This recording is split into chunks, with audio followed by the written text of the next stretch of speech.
It was a Friday night in late November, and Sarah and I were curled up on our couch planning Christmas dinner. She had this notebook open listing dishes we could bring to my parents' house. This would be our 8th Christmas together as a married couple, and she was genuinely excited about the mashed potatoes she wanted to make. My phone rang. Mom calling. I glanced at Sarah with a smile, expecting the usual request about what dessert we were bringing.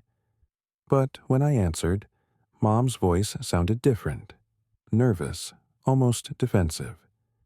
"Honey, about Christmas this year," she said slowly, "we need to talk about the guest list." My smile faded. "Before I continue, I want to know where you are watching from. Drop your city or country in the comments below. If you have ever felt excluded by your own family, or had to set serious boundaries with people you love, hit that like button right now. You are not alone in this.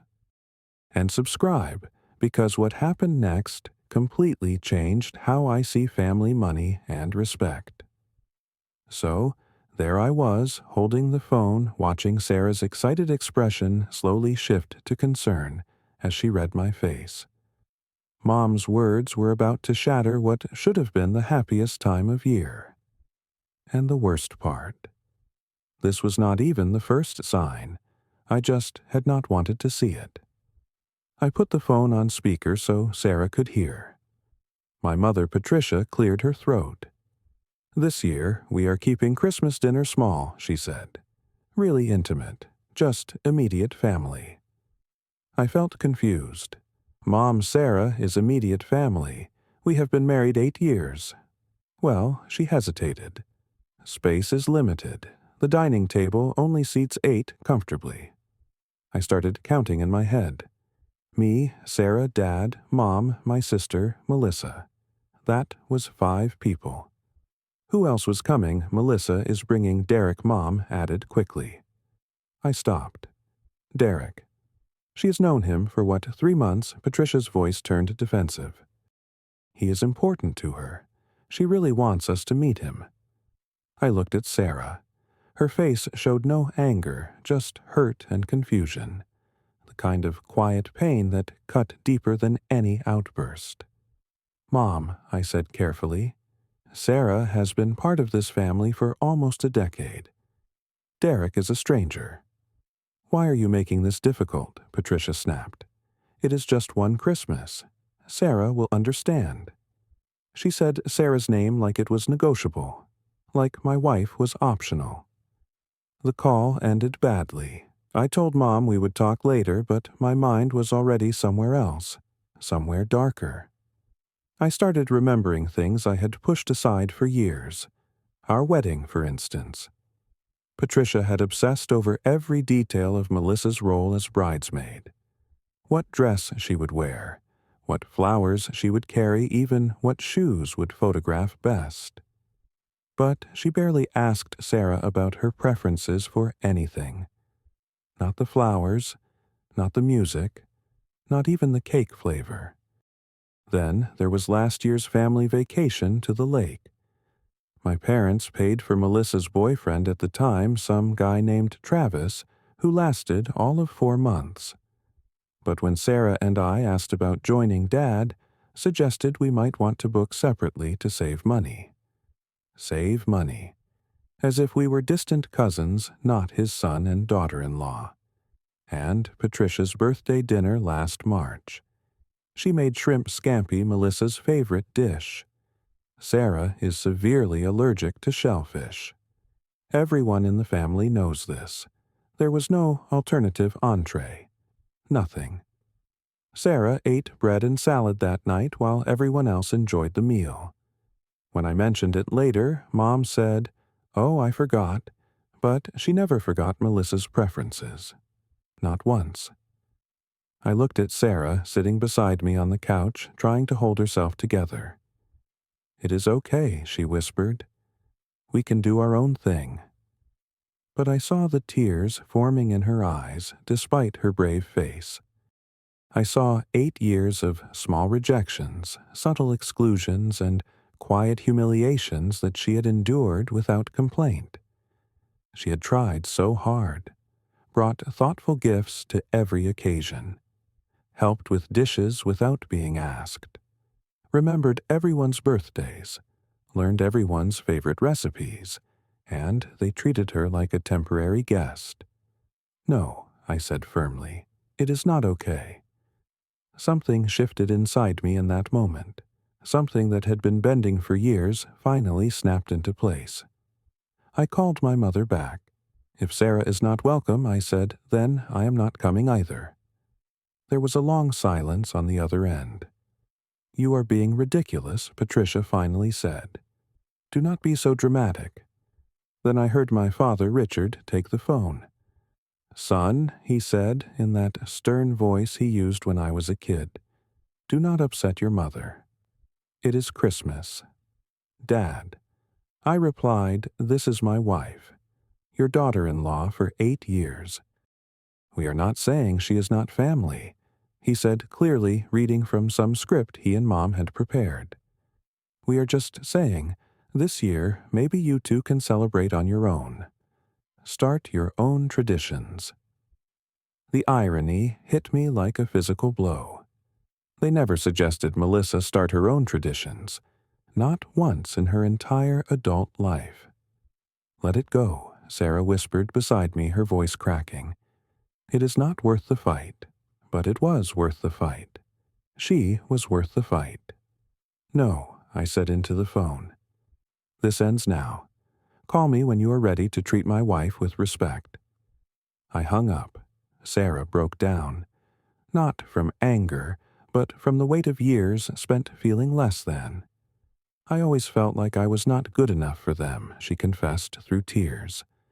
"I tried so hard. Brought gifts, helped with dishes, remembered everyone's birthdays. Every single thing she mentioned I had noticed but made excuses for. Oh, Mom is just stressed. Dad is old-fashioned. Melissa is just being Melissa." I had protected my parents' feelings while my wife suffered in silence. My phone started blowing up immediately. A text from Melissa appeared first. "What is your problem? You made Mom cry." Then Patricia sent a message. "I raised you better than this. 3 missed calls from Richard." I turned my phone off. We spent the rest of that evening talking. Really talking. Sarah shared all the small moments she had felt excluded over the years. Moments I had been too blind or too cowardly to acknowledge. Then she mentioned something that made my blood run cold. Last summer at the family barbecue, Melissa had pulled her aside near the grill. "You know," Melissa had said with a sweet smile that did not reach her eyes, "you do not have to come to every family thing. It is not like you are blood." Sarah had never told me. She had protected me from that cruelty. I felt rage and guilt in equal measure. Rage at my family for their treatment of her. Guilt for not protecting her sooner. That night I could not sleep. My mind kept circling back to one thing: the property taxes. 5 years ago, my parents came to me with a problem. Dad had retired early at 60, and Mom had never worked full-time. Their retirement income between Dad's pension and Mom's Social Security covered their basic living expenses. But their house, the house I grew up in, sat on 3 acres in a nice suburb. The property taxes were $12,000 per year. They could not afford it, not comfortably. So I stepped in. It was supposed to be temporary help, just until they figured things out. But temporary became permanent. For 5 years I had written that check, $12,000 every year, $60,000 total. I did the math, lying there in the dark while Sarah slept fitfully beside me. Melissa had contributed exactly $0. She is a teacher, my parents always said. She does not make much, but Melissa drove a brand new SUV. A vehicle my parents helped her buy with a down payment I only found out about later. and her apartment in the trendy part of town. My parents co-signed the lease. They helped with her rent whenever she was short, which seemed to be frequently. I was not helping the family. I was subsidizing Melissa's lifestyle while funding my parents' retirement. And they excluded my wife but cashed my checks just fine. The week before Christmas became a masterclass in manipulation. On Monday, Patricia called again, her voice artificially cheerful. "I talked to Dad," she announced. "We can squeeze Sarah in. She can sit at the kids' table in the living room." I felt my jaw tighten. "Mom, there are no kids. The youngest cousin is 19. "Well, it is a seat," she said brightly, as if offering my wife a folding chair in another room was generous. I declined. Wednesday brought Melissa to my office unannounced and uninvited. My assistant looked apologetic as my sister barged past her into my office. "You are ruining Christmas for everyone," Melissa announced dramatically, not bothering to close the door. "How am I ruining it?" I asked calmly. "I simply will not attend where my wife is not welcome." "This is so typical of you," she hissed, lowering her voice when she realized my colleagues could hear. "Always thinking you are better than us." What I genuinely did not understand. Just because you make more money does not mean you get to control everything.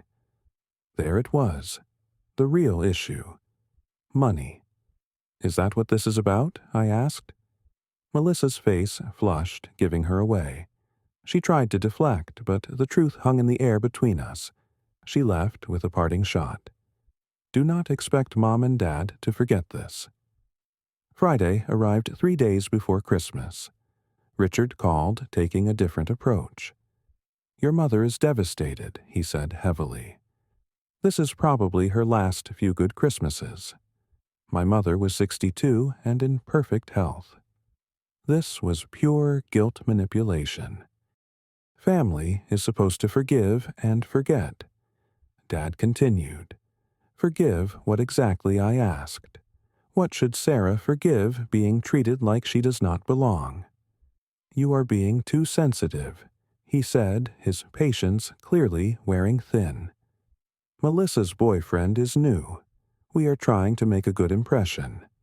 And after 8 years, I replied, "You are still not trying to impress Sarah. Watch your tone." Richard snapped. "I am still your father." "And Sarah is still my wife," I said. End of discussion. I hung up for the second time that week. Christmas Eve morning arrived. Sarah and I were decorating our own small tree in our living room, making the best of things when my phone rang. Patricia. She was crying. "How can you do this to me?" she sobbed. "On Christmas, after everything I have done for you, I tried to stay calm." "Mom, you excluded Sarah." Patricia exploded. "Maybe if Sarah tried harder to fit in. She is always so quiet, so reserved. Derek is fun, energetic. He brings life to the room." I felt something cold settle in my chest. Then my mother crossed a line she could never uncross. "Honestly, Solomon, sometimes I wonder if you settled. Melissa's boyfriends are always so ambitious, so charming. Sarah is just there." Silence. Complete silence. "What did you just say?" My voice came out barely above a whisper. Patricia seemed to realize she had gone too far. I did not mean she started to backtrack. "No," I interrupted. "You meant it. This is what you really think." "I'm just being honest," she said defensively. "A mother worries." "You are not worried," I said. "You are cruel. After all we have sacrificed for you." Patricia started, her voice rising again. "The ungrateful, speaking of sacrifices." I cut her off. "You will be getting a letter from my accountant next week." "What? The property tax payment?" I said clearly. "Consider this year's installment my Christmas gift. It is also the last one." "You cannot," she stammered. "We have an agreement. We had a relationship," I said. You destroyed it. Merry Christmas, Mom. I hung up and stood there shaking. Sarah was staring at me with wide eyes. Did you just? She started. Yeah, I said. I did. She hugged me tight. I am sorry it came to this. I held her close. I am sorry it took me this long. What I did not expect was how fast things would unravel after that. The day after Christmas, my phone exploded with messages. Richard left a frantic voicemail. We need to talk. This is serious. Call me back immediately. Melissa sent a barrage of texts that grew increasingly panicked as the day went on. What did you say to Mom? Then Dad is freaking out about taxes, followed by you cannot just stop paying. And finally, the most revealing one. This affects me too, you know. So there it was. Melissa was worried about how this impacted her. Patricia sent a long email that night. I made myself read the entire thing. She listed everything they had done for me as a child. Fed me, clothed me, gave me a roof over my head.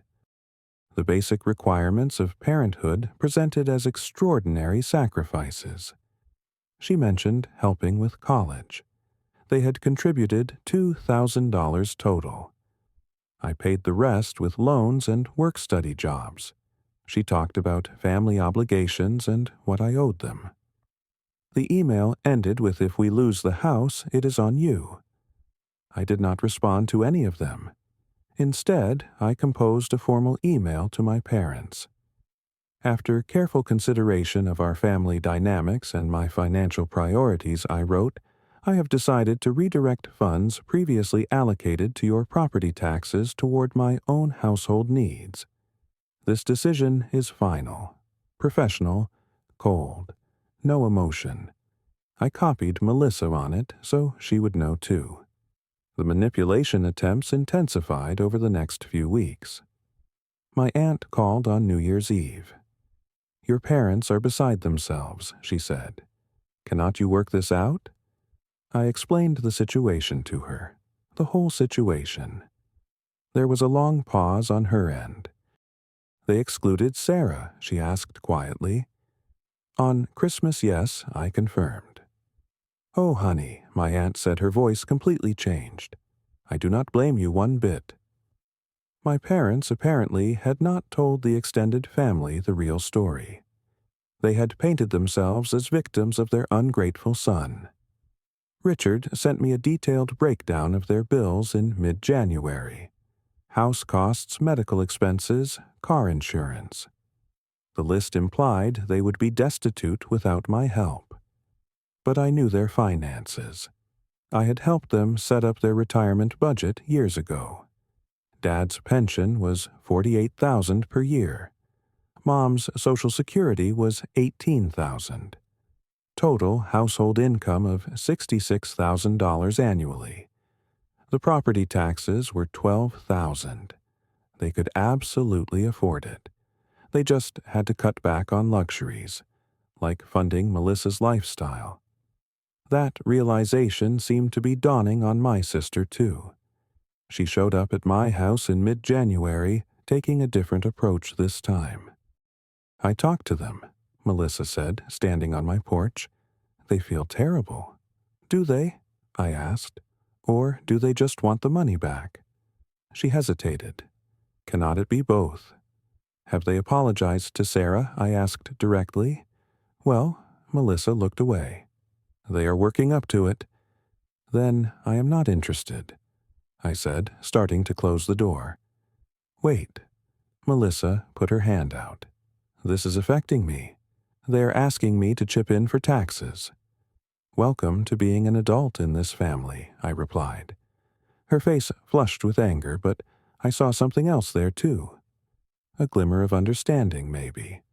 Or at least the beginning of it. Late January brought an unexpected development. The doorbell rang on a Saturday afternoon.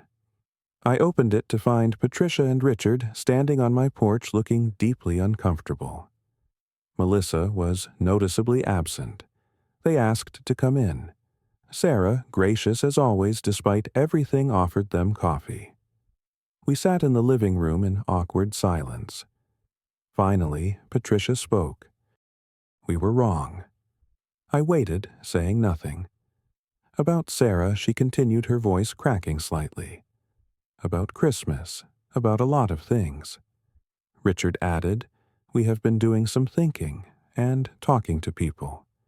We did not realize how we had been treating Sarah. Patricia's eyes filled with tears. I think I was jealous. What I had not expected that. You have this solid marriage, Patricia said, looking at Sarah and me. You two are partners. Your father and I, we are not like that. And Melissa's relationships never last. I think I resented what you had. The honesty was surprising, painful, but genuine. Patricia turned fully to Sarah. I am sorry, truly sorry. You did not deserve any of that. Sarah, who had every right to tell them to leave, said simply, thank you for saying that. Richard spoke next. We understand if you do not want to pay the taxes anymore. We will figure it out. This was crucial. They were apologizing without demanding the money back, without conditions. I laid out my terms clearly. Sarah gets treated as an equal family member. Always. No more assumptions about our finances. And if you want a relationship with us, you need to want us, not a bank. My parents agreed to everything. After they left, Sarah asked, do you think it will last? If it does not, I told her we will handle it. But I was willing to give them a chance. One chance. 6 months later, things had genuinely changed. Easter came and my parents hosted a small celebration. Sarah was not just included, she was genuinely welcomed. Patricia asked for her input on the menu. Richard made an effort to ask Sarah about her work actually listening to her answers. These were small gestures, but they meant everything. The dynamics had shifted in ways I had not anticipated. Melissa's transformation was perhaps the most surprising. Derek had dumped her in February. Their relationship lasted a total of 5 months. She had to start contributing to my parents' property taxes, paying about $3,000 per year. She was initially resentful, complaining to anyone who would listen. But something shifted in her over those months. She became more independent, less entitled. In April, she actually apologized to Sarah. I never saw how badly I acted, Melissa said, and she sounded like she meant it. I am sorry. Sarah and my relationship grew stronger through all of this. I am proud of you for standing up for us, she told me one night. We used the money I saved from not paying my parents full property taxes to renovate our kitchen. It was something Sarah had wanted for years, but we kept putting off. We also started our own Christmas tradition. We volunteered at a shelter on Christmas morning, then had a quiet dinner at home. Just the two of us. It was peaceful, meaningful, ours. My parents, meanwhile, had to learn to budget carefully. It turned out to be good for them. They became less focused on keeping up appearances and more focused on genuine relationships. Richard admitted to me in March, we spoiled Melissa and took you for granted. That was not fair. The acknowledgement mattered. I found myself reflecting on what I had learned through this whole ordeal. About money first. Money does not buy respect. If anything, it often prevents it. When you are someone's ATM, you are not their family. You are their resource. My parents respected me more after I set boundaries than they ever did when I was writing checks. About love, too. Real love does not ask you to choose between your spouse and your family. If they love you, they love all of you, including who you chose to marry. About boundaries. Setting boundaries is not mean. It is necessary. People will treat you exactly how you allow them to treat you.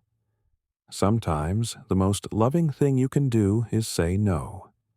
And about worth.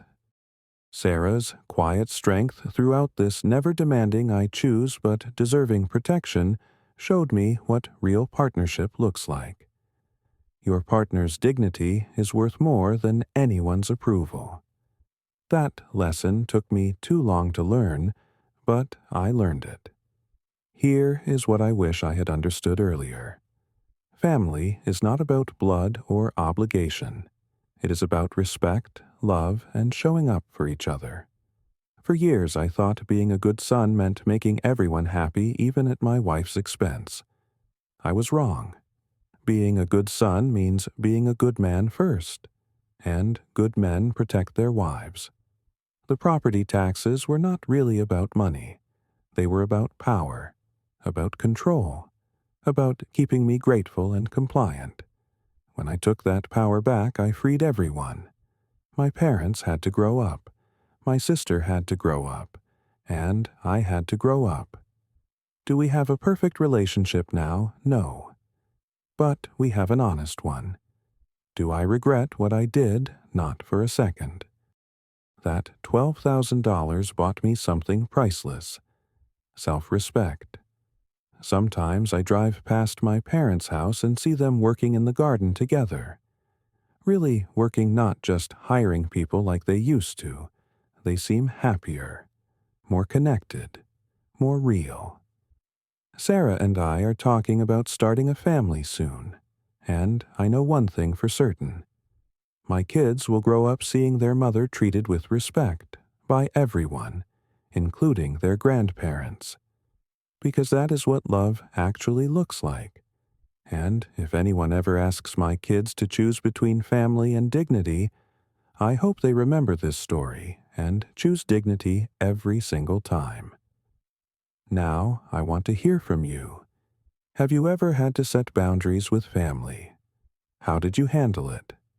Drop your story in the comments below. If this resonated with you, smash that like button. Subscribe to hear more real stories about life, family, and finding your backbone when it matters most. And share this with someone who needs to hear it. Someone who is struggling with family dynamics or feeling undervalued. Your story might be the permission they need to stand up for themselves. Thank you for listening to mine. I hope your holidays are filled with people who value you. Respect your choices and treat your loved ones with the dignity they deserve. Take care of yourselves out there.